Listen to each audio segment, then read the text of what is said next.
अगर कोई छोटा बेटा या छोटा भाई हो और बीमार हो जाए, उसको बुखार हो जाए, गला खराब हो जाए और वो रोने लगे कि अब्बू मैंने आइसक्रीम खानी है, मैंने ठंडा शरबत पीना है। अच्छा बताइए, आप उसे ठंडा शरबत पिलाएंगे? नहीं, वो रोने देंगे आप उसको। आपका एक दोस्त बराबर में बैठा हो और कोई कहे यार कैसे जालिम अब्बू हैं, बच्चा रो रहा है, दे देना उसे आइसक्रीम।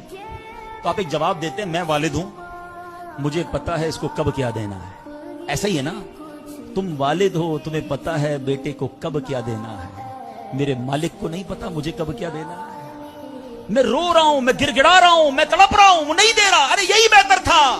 हो सकता है कि मैं जो मांग रहा हूं मुझे मिल जाता तो मेरे लिए और बुरा होता।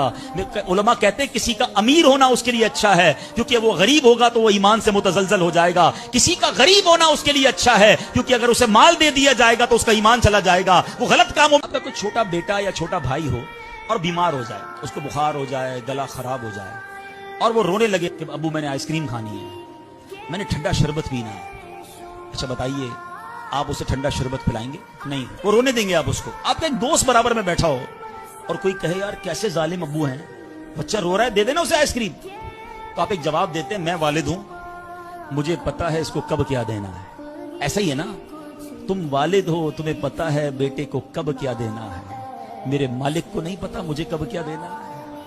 मैं रो रहा हूं, मैं गिड़गिड़ा रहा हूं, मैं तड़प रहा हूं, वो नहीं दे रहा, अरे यही बेहतर था। हो सकता है कि मैं जो मांग रहा हूं मुझे मिल जाता तो मेरे लिए और बुरा होता। उलमा कहते हैं किसी का अमीर होना उसके लिए अच्छा है, क्योंकि वो गरीब होगा तो वो ईमान से मुतजलजल हो जाएगा। किसी का गरीब होना उसके लिए अच्छा है, क्योंकि अगर उसे माल दे दिया जाएगा तो उसका ईमान चला जाएगा, वो गलत कामों में